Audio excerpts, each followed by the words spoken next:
우리 10월 첫 주일이기도 하고 또 우리 오래간만에 또 우리 나오신 분들도 계시고 하는데 우리 서로 인사를 좀 나누겠습니다.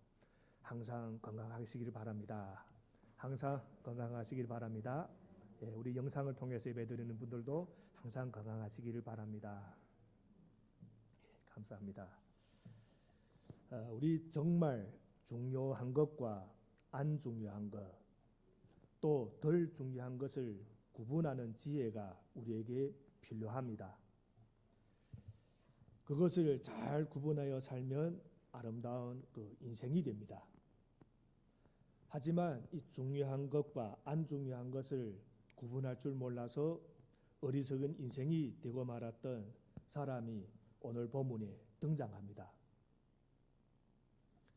오늘 본문은 이삭의 두 쌍둥이 아들 에서와 야곱이 그 출생 이야기와 또 붉은 죽 한 그릇의 장자권을 팔아넘긴 그 사건을 다루고 있습니다.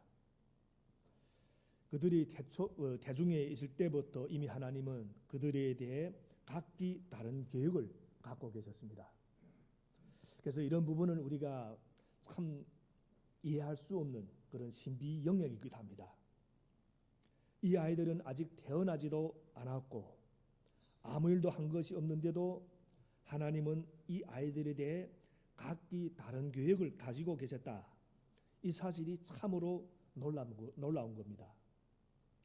그런데 또 여기에 우리 하나님이 놀라운 또 섭리가 있습니다. 그래서 그것을 또 오늘 본문이 우리에게 또 알려주고 있습니다. 여러분, 우리 창세기를 계속해서 큐티하고 있지만 아브라함처럼 하나님을 신실하게 믿어도 삶이 문제가 생긴다는 것을 우리는 또 성경을 통해서 알 수가 있습니다.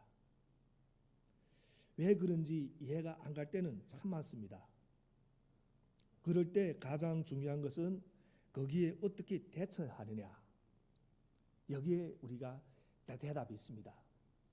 그 문제에 어떻게 대처하고 어떻게 해석하는가. 사실 많은 사람들이 말로는 하나님한테 모든 것을 맡긴다고 하면서도 실제로는 자기 방식대로 해결해보려고 애쓰는 경우가 많습니다. 또는 노력을 했는데도 잘 안 되면 그냥 포기하면서 에라 될 대로 되라 하고 생각하기도 합니다. 그러니까 아예 자기 방식대로 하든지 에라 모르겠다 하며 아예 포기하든지. 그러나 신앙생활을 제대로 못할 때가 아니라 잘하고 있는데도 불구하고 삶에 문제가 발생하거나 내가 원하는 대로 일이 풀리지 않을 때 하나님은 과연 무엇을 하기를 원하시는가?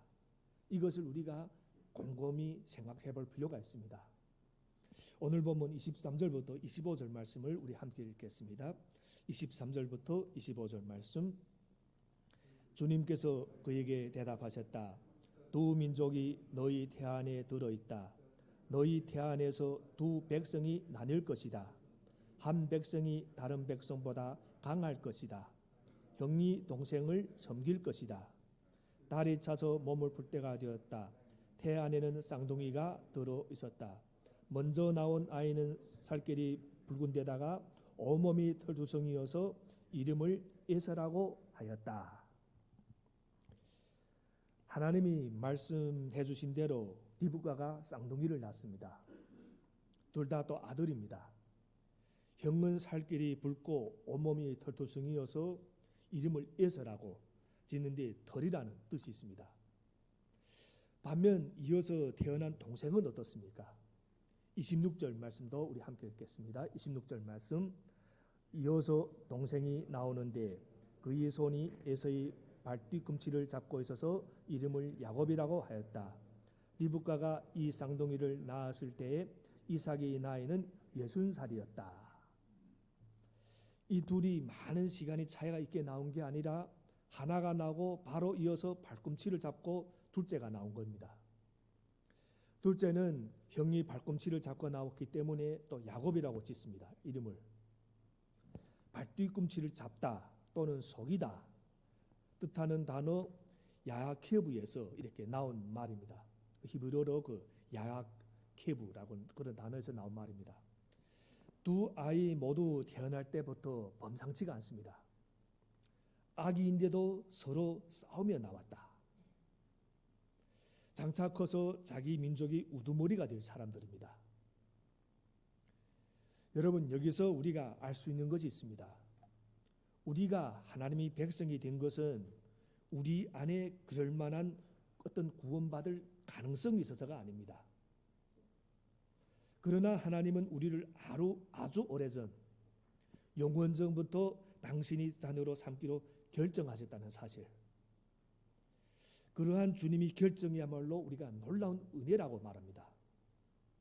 그래서 이 은혜를 받아들일 때 인생이 변화되고 주님이 자녀가 되어서 새로운 삶을 살게 됩니다. 여러분, 우리 한 가지 기억하시기 바랍니다. 하나님은 은혜로 우리를 변화시킵니다. 은혜로. 그리고 놀라운 복을 계승하는 복의 근원으로 삼으시고 놀랍게 사용해 주십니다. 에서와 야곱은 쌍둥이였지만 완전히 다른 기질을 가지고 태어나고 또 자라났습니다. 그들은 어떻게 달랐는가? 오늘 본문 27절 말씀도 함께 읽겠습니다. 27절 말씀. 두 아이가 자라 에서는 날쌘 사냥꾼이 되어서 들에서 살고 야곱은 성격이 차분한 사람이 되어서 주로 집에서 살았다. 오늘 본문에서 에서를 날쌘 사냥꾼, 들에서 살고 이렇게 묘사합니다. 고대 사람들이 직업 중에서 가장 인기 있는 것이 바로 사냥꾼이었습니다.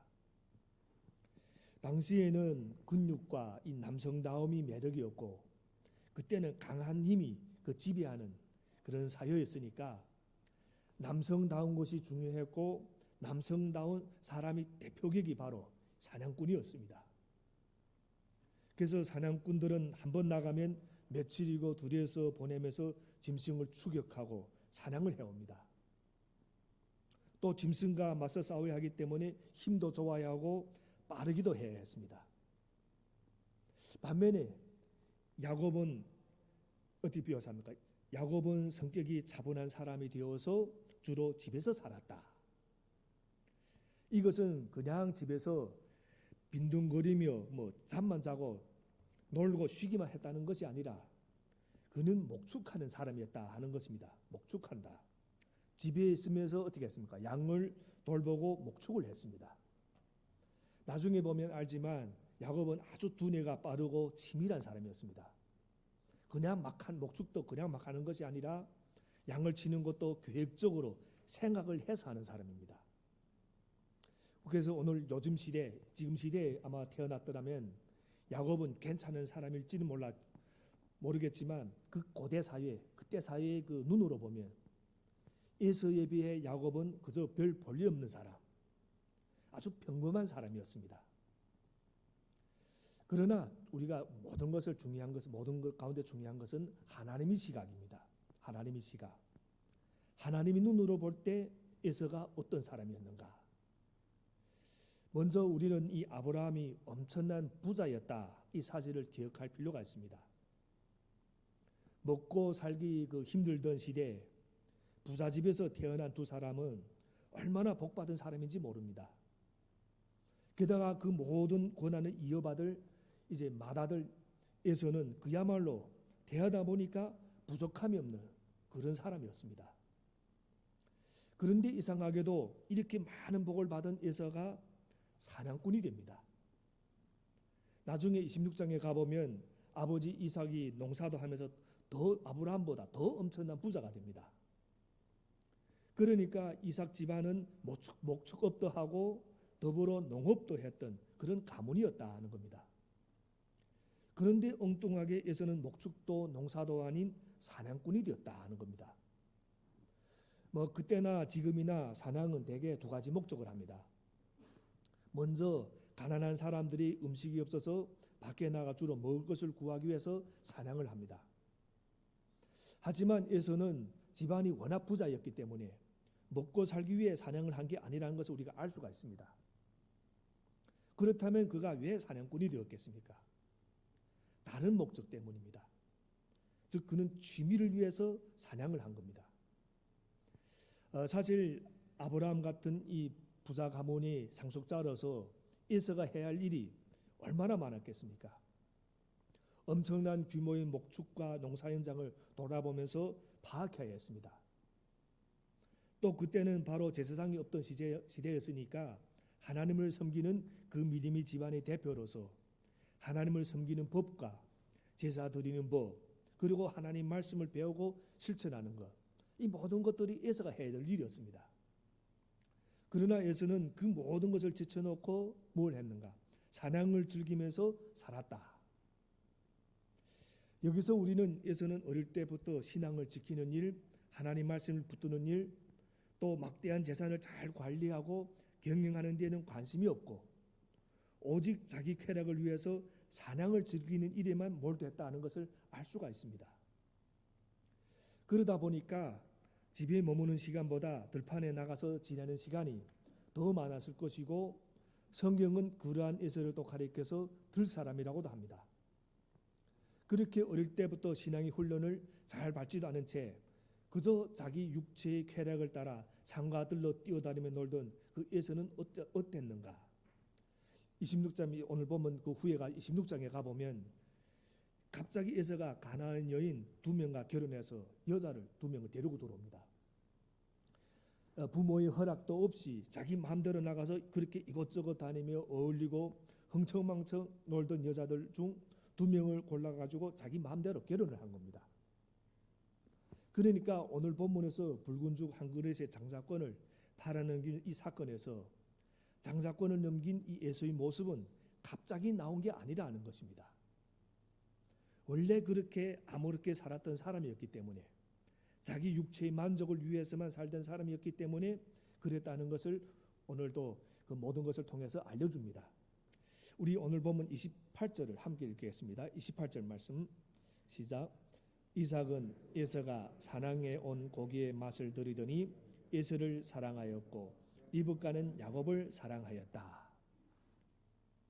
여기 보면 에서는 야곱을 사랑하고 리브가는 야곱을 사랑했다고 합니다. 23절을 보면 하나는 분명히 이 두 사람이 태어나기 전부터 각각에 대해서 서로 다른 계획을 갖고 있었고 형이 동생을 섬길 것이라고 분명하게 리브가를 통해서 말씀해 주셨습니다. 그렇다면 이삭과 리브가는 두 아들을 어떻게 키워야 하겠습니까? 에서에게는 인간적인 강함과 능력만으로 사는 것이 아니라 하나님을 의지하며 사는 법을 가르쳐야 했을 겁니다. 너 그렇게 살면 안 된다. 네 힘만 가지고 사는 것이 아니라 하나님을 의지하며 사는 법도 가르쳐야 됐습니다. 그리고 야곱에게는 무엇을 가르쳐야 되겠습니까? 내가 무슨 자격이 있어서 은혜를 받은 것이 아니라 순전히 하나님께서 자비와 사랑으로 택함을 받은 것이므로 겸손하고 감사해야 한다는 것을 가르쳐야 했습니다. 그러나 이삭과 리브가는 두 아들을 놓고 각각 한 사람씩 편애를 했습니다. 따로따로 좋아했던 겁니다. 아버지와 어머니가 각각 하나둘씩 정해서 이삭은 에서를, 리브가는 야곱을 사랑합니다. 그렇다고 다른 아들을 사랑하지 않은 것은 아니겠지만 한 명을 훨씬 더 사랑했다 하는 겁니다. 그래서 그들은 하나님의 말씀에 따라 자식을 키운 것이 아니라 자기들이 기준으로 편애했습니다. 아이들을 보면서 그들이 특성을 따라 주님이 말씀으로 양육하지 않고 자기 기준을 가지고 평가하면서 자기 기준에 맞는 아들을 사랑한 겁니다. 이삭은 에서가 잡아오는 들짐승 요리를 좋아했기 때문에 에서를 사랑했다고 되어 있습니다. 물론 에서가 사냥한 짐승을 잡아 고기를 요리해 주는 것이 좋아서 에서를 사랑한 것이라기보다는 에서가 자기 자신이 생각하는 그 아들상의 그 아들 그 모습에 딱 맞는 그런 맞고 자기 취향에 꼭 맞는 아들이었기 때문에 그 에서를 사랑했다고 보는 편이 더 맞을 겁니다. 이삭 자신이 조용하고 집에 머물기 좋아하는 사람이고 평소에 활발하고 거친 그 남자다운 사람이 부럽다고 하며 살아왔는데 마침 그런 아들 에서가 나온 겁니다. 우리 잘 아다시피 이삭은 조금 조용하고 좀 차분한 성격의 사람입니다. 조용한 사람. 그러니까 어떻게 보면 좀 거칠고 남자다운 이런 부분을 좀 아마 조금 부러워했던 것 같습니다. 그런데 에서가 태어나오는 보니까 딱 그런 아들인 겁니다. 반면 야곱은 너무 차분하고 집에만 있으려고 하니까 마음에 들지 않았던 겁니다. 어쩌면 이 야곱이가 마치 이삭이 자기를 보는 것 같아서 별로 안 좋아할 수도 있습니다. 반면에 리브가는 야곱을 사랑하는데 그 이유는 성경에 나와 있지는 않습니다. 어쩌면 23절의 하나님의 말씀을 마음에 담아두었기 때문일 수도 있지만 그 때문에 야곱을 사랑한 것이라고 짐작할 수도 있습니다. 그러나 리브가 역시 하나님 말씀 때문에 야곱을 사랑한 것이 아니라는 것을 우리가 또 이제 알 수가 있는 대목들이 나옵니다. 남편이 큰 아들을 편애하니까 그에 대한 반발심도 있었을 것이고, 또 작은 아들이 늘 집에 있으면서 자기를 늘 도와주는 겁니다. 그러니까 좋아한 겁니다.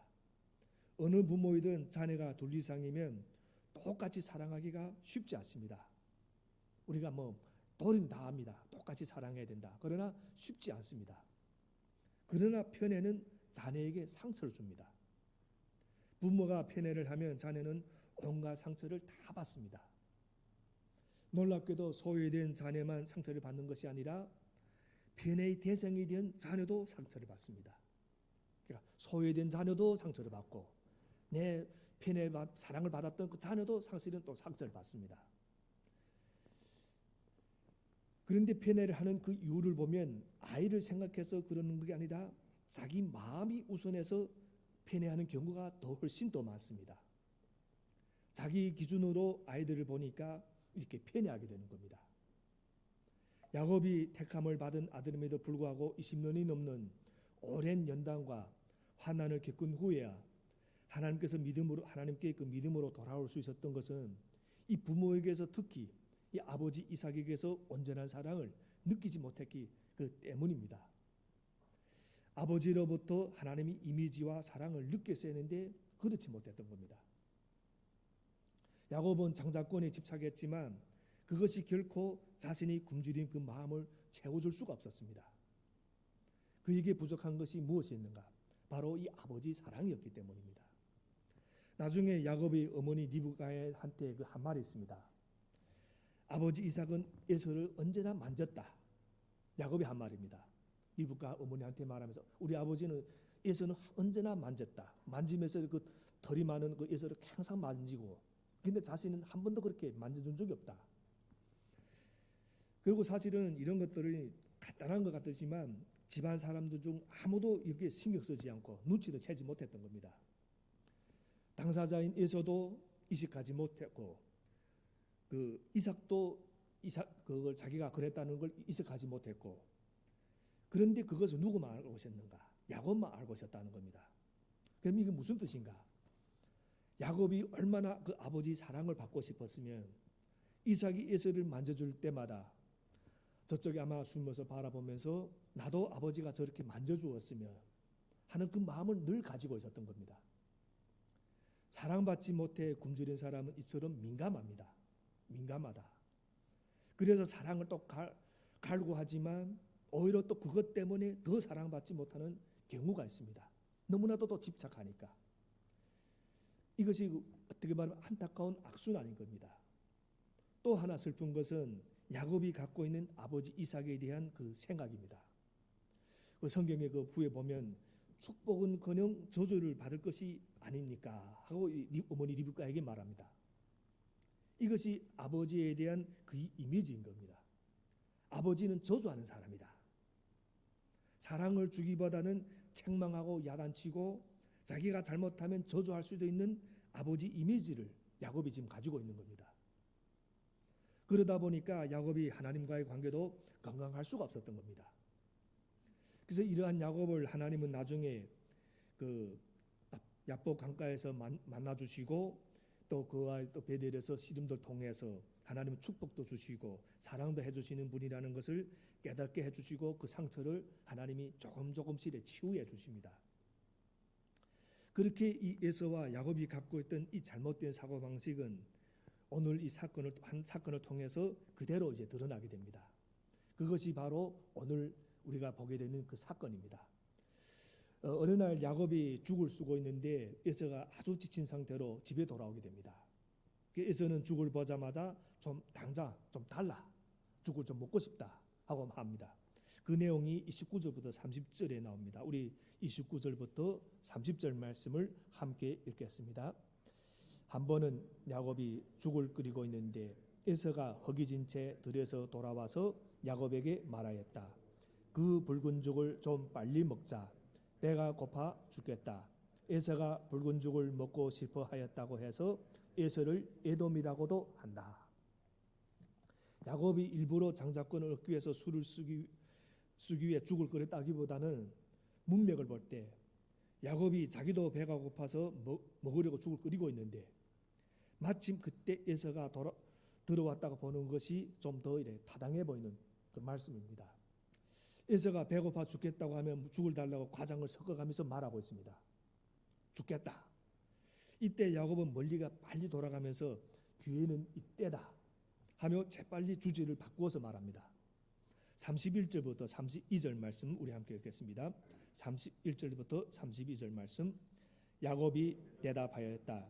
형은 먼저 형이 가진 맏아들의 권리를 나에게 파시오. 에서가 말하였다. 이것 봐라. 나는 지금 죽을 지경이다. 지금 나에게 맏아들의 권리가 뭐 그리 대단한 거냐. 사실 죽게 된 게 아닌데 얼마나 이 맏아들의 권리를 가볍게 보고 있는지 모릅니다. 에서는 날 때부터 붉은 에돔이었고 지금은 야곱이 만든 붉은 죽, 즉 에돔을 먹고 싶어합니다. 그러니까 이 에돔이란 단어가 이 붉음이라는 뜻이 있습니다. 그러니까 에돔이 에돔을 먹고 싶어한다. 에서는 결국 이 죽을 먹기 위한 인생이 된다는 것입니다. 육신이 만족을 위해 사는 사람이 된다. 하나님이 아니라 육체의 만족을 위해 사는 사람이 되고 그의 후손 역시 또 그렇게 될 것임을 암시하는 말입니다. 그래서 그의 후손이 또 에돔 민족이 됩니다. 반면 야곱은 맏아들이 명분을 갖게 될 것을 보여줍니다. 이 장면에서 본문은 두 사람을 아주 극명하게 대조해서 보여주고 있는데 지금 맏아들이 권리를 갖고 있는 에서는 뭐가 없습니까? 배를 채워줄 붉은 죽이 없는 겁니다. 그런데 야곱은 붉은 죽이 있고 당장 보이지 않는 이 맏아들이 권리가 없는 겁니다. 서로 자기에게 있는 것을 사용해서 없는 것을 가지려고 시도합니다. 지금 에서는 가장 소중한 맏아들의 권리를 잃더라도 자기 배를 채워줄 수 있는 죽을 원하고 있고 야곱은 자기 배를 채워줄 수 있는 죽을 포기하더라도 소중한 이 맏아들의 권리를 얻으려고 하고 있습니다. 결국 그들의 인생은 여기에서부터 분명하게 갈립니다. 무엇이 자기 인생에서 중요한지가 드러나고 있는 것입니다. 맏아들의 권리를 원하는 것과 죽을 원하는 것은 둘 다 자신이 만족을 추구하는 겁니다. 둘 다 자기 만족입니다. 하지만 이 맏아들의 명분은 앞으로 시간이 걸려야만 누릴 수 있는 만족이고 붉은 죽은 어떻습니까? 지금 당장 누릴 수 있는 만족입니다. 그래서 에서는 기다릴 수가 없고 지금 당장 맏아들이 권리를 팔아서라도 허기진 배를 채워야 했습니다. 야곱이 죽을 끓인 것은 배가 고파서 먹으려고 그런 것이었겠지만 그런 이 맏아들이 명분을 위해서라면 이 배고픔을 참고 기다릴 수 있는 사람이었다. 그러니까 에서는 당장의 배고픔을 면하는 것이 더 중요했고 야곱은 맏아들이 권리를 얻는 것이 더 중요했습니다. 바로 이것이 그들의 인생관이자 가치관이었다 하는 겁니다. 에서는 미래에 대해 전혀 관심이 없었고 야곱은 미래를 생각했다. 에서는 미래에 대한 비전이 없고 야곱은 비전이 있었습니다. 에서는 또 미래에 대한 계획이 없이 하루하루 아무렇게나 자기 육신이 원하는 대로 육신이 만족시키기 위해 사는 인생이었고 야곱은 지금 당장은 힘들지만 미래를 위해 지금 참고 오늘을 준비하는 그런 인생이었다는 겁니다. 그것이 이제 두 인생에서 나중에 다 나타납니다. 사실 우리 후에 그 야곱의 인생을 보면 사실은 그 야곱이 그렇게 훌륭한 사람은 아닙니다. 오늘 붉은 죽 하나 가지고 형을 사기치는 그 행동을 봐도 그렇게 훌륭한 사람은 아닙니다. 그러나 그는 결국 하나님을 붙잡고 하나님의 은혜를 받아들임으로써 하나님의 자녀가 됩니다. 그리고 놀랍게도 믿음의 조상 이스라엘이 되었습니다. 그렇게 또 이름이 바뀌어갔습니다. 하나님께서 변화시켜 주신 겁니다. 하나님이 우리 하나하나를 그렇게 붙들어주지 않으셨다면 우리 중에 구원받을 수 있는 사람은 아마 하나도 없을 겁니다. 우리는 모두 하나님의 은혜로 이 자리까지 올 수 있었던 사람이라는 것을 기억하시기 바랍니다. 그래서 지금 이 예배 시간이 너무나도 소중한 겁니다. 그런 은혜를 받은 사람으로서 하나님 앞에 감사를 표현하는 시간이기 때문입니다. 그래서 여러분 한번 나 자신은 어떤가 한번 질문해 보시기 바랍니다. 지금 당장 배를 채우는 데 집중하고 있는 인생인가? 내 만족을 위해 사는 인생을 추구하고 있는가? 아니면 가장 좋은 것을 얻기 위해서 인내하며 기다릴 줄 아는 인생인가? 여러분 최고를 얻으려면 지금 힘들어도 인내하고 희생하고 준비해야 됩니다. 33절 말씀도 우리 함께 읽겠습니다. 33절 말씀.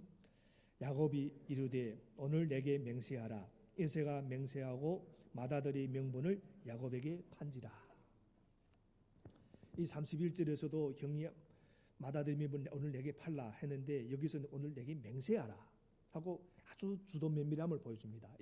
야곱이 다시 말하면 오늘 강조하며 오늘을 강조합니다. 나중에 하나 오늘 하라. 지금 당장 법적으로 문제가 없도록 맹세를 시킵니다. 우리 34절 말씀도 함께 읽겠습니다. 야곱이 떡과 팥죽을 에서에게 주매 에서가 먹으며 마시고 일어나 갔으니 에서가 맏아들의 명분을 가볍게 여기었더라. 이것을 보면 일단 떡과 팥죽을 먹고 맹세하며 맏아들의 권리를 넘기라는 것이 아니라 맹세를 먼저 하라. 맹세하고 맏아들의 권리를 받는 서약이 성사되자 그제야 떡과 죽을 에서에게 줍니다. 아주 치밀한 사람입니다. 야곱이. 반면 에서는 아주 적극적이고 육신적인 사람. 그래서 34절에 보면 그가 한 일이 5개의 동사로 표현되어 있습니다. 34절에 보면 먹다, 마시다, 일어나다, 가다, 가볍게 여기다. 여기 생각하다, 고민하다가 없습니다. 그냥 적극적으로 막 나가는 사람입니다. 먹고 마시고 일어나고 가고 가볍게 여긴다. 특히 맏아들의 명분을 가볍게 여김에 있더라. 이 말을 보면 이 모든 것이 책임은 야곱이 아니라 또 에서에게 있다는 것을 또 잘 보여주는 말씀이기도 합니다. 비록 야곱이 꾀를 내서 에서가 배고픈 틈을 타서 맏아들의 명분을 달라고 흥정을 벌였지만 에서가 그 맏아들의 명분 권리를 정말 중요하게 여겼다면 그런 흥정을 절대 하지 않았을 겁니다. 그러나 에서는 지금 나에게 맏아들의 권리가 뭐 그리 대단한가? 그런 맏아들의 권리 같은 것은 별로 필요 없다는 식으로 말하면서 당장 그 죽을 달라. 야곱이 맹세하라고 하니까 맹세까지 하면서 맏아들의 권리를 넘겨줍니다. 에서는 당장 배를 채우는데 급급해서 맏아들의 명분도 가볍게 내어놓았다 하는 겁니다. 그것을 불별로 중요하게 생각하거나 심각하게 생각하지 않았기 때문입니다. 그래서 누구를 탓할 입장이 아니었다는 것을 오늘 본문을 통해서 우리가 볼 수가 있습니다. 여러분 우리가 자기가 한 일에 대해서는 자기가 책임을 져야 됩니다. 자기가 한 일에 대해서 일이 잘 안 풀리면 자꾸 남의 탓이나 환경 탓으로 돌리는 경우가 있는데 엄격하게 따져보면 사실이 아닙니다. 일이 안 되는 게 정말 다른 사람이나 환경 탓이라면 모든 사람이 다 안 되어야 되겠습니다. 그런데 환경이 나쁘고 다른 사람이 못된 짓을 했는데도 그럴 때도 잘 되는 사람은 있습니다. 운이 좋아서가 아니라 최선을 다해서 나아갈 때. 그러니까 남의 탓이나 환경 탓이 아니라 사실은 자기가 그렇게 되도록 놓아둔 것이라는 것을 오늘 보면 에서 그 모든 행동을 통해서 우리에게 교훈을 주고 있습니다. 그래서 이것을 우리가 인정하면서 거기서부터 다시 시작할 때 우리 인생이 다시 풀리기 시작하는 겁니다. 이 맏아들의 명분은 결코 돈을 주거나 사거나 팔 수 있는 게 아니었습니다. 오직 하나님께서 원하시는 자에게 주시는 것. 비록 맏아들의 권리가 자기가 원한다고 받을 수 있는 것은 아니지만 그것을 중요하게 여기지 않고 내버리는 사람에게 절대로 주어지지 않는 것이기도 합니다. 에서가 맏아들의 명분을 없애기 위해 붉은 죽을 먹기 위해 팔아버렸을 때 그는 맏아들에게 약속된 축복을 포기하고 내버린 것과도 같았다는 겁니다. 하나님은 이 맏아들의 권리를 중요하게 생각하지 않는 자에게 그 축복을 주시지 않습니다. 에서가 이렇게 하나님이 주신 맏아들의 권리를 가볍게 여긴 그 이유가 무엇인가? 그는 건강한 사냥꾼으로 많은 사람들에게 인정과 칭찬을 받고 인기를 끄는 것이 만족하고 살았기 때문입니다. 그는 자기 능력을 과시하고 스스로 대단한 사람이라고 생각하며 살았습니다. 그는 철저히 현재만을 생각하고 미래를 준비하지 않는 그런 사람이었습니다. 다른 말로 하면 결국은 하나님을 믿지 않는 사람이었다 하는 겁니다. 하나님께서 미래의 대단한 복을 누리도록 해주신다는 것을 믿지 않았습니다. 그래서 오늘 말씀을 정리합니다. 오늘 우리는 어떻습니까? 세상에서 당장의 편안함을 추구하는 것과 비록 힘들어도 인내하는 가운데 하나님 말씀을 들으면서 날마다 새로운 것 중에 어느 것을 더 중요하게 여기며 살고 있는가? 코로나 사태가 지금 지나고 있는 지금이 우리에게는 아주 중요한 시험대가 되고 있습니다. 테스트의 기간이 되고 있는 겁니다. 2년 넘게 지나온 이 코로나 사태가 당장 편안하고 배를 채우는 데 만족하는 길로 갈 것인지 아니면 어려움이 닥쳐오고 힘들더라도 인내하는 가운데 하나님이 미래에 주실 복을 바라보고 준비하면서 살 것인지 세상의 수많은 사람들 아니 거의 대부분의 사람들은 야곱의 길이 아니라 에서의 길을 선택해서 그리로 가고 있습니다. 좁은 길이 아니라 넓은 길로 지금 다 가고 있는 겁니다. 지금 당장 좀 더 나은 자리를 얻을 수 있다면 얼마든지 말씀을 포기해버립니다.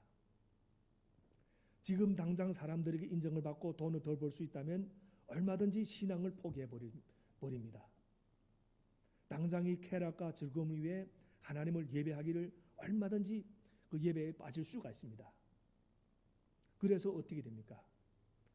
마치 신앙이 액세서리처럼 되고 있는 겁니다. 시간이 나면 하고 시간이 없으면 안 하는 식으로 되어버리는 겁니다. 그래서 하나님은 오늘 우리에게 질문하시는 겁니다. 너는 지금 무엇을 위해서 살고 있는가? 무엇을 위해서 살고 있는가? 우리에게 가장 중요한 것은 하나님의 말씀을 듣고 나의 삶이 새로워지는 겁니다. 여러분, 우리가 다 반드시 생각할 것은 우리 각자가 언젠가 반드시 하나님 앞에 선다는 사실입니다. 그것을 바라보며 살면 우리가 지금 힘들어도 우리가 인내할 수가 있습니다. 당장 어려움이 있어도 참아내면서 견딜 수가 있습니다. 그래서 붉은 죽이 아니라 맏아들의 권리를 택하고 나아감으로써 결국 그 축복을 우리가 누리게 됩니다. 우리 모두가 정말 소중한 하나님의 은혜를 받은 사람으로서 평생 하나님 앞에 감사하는 저와 여러분이 되시기를 주님 이름으로 축원합니다.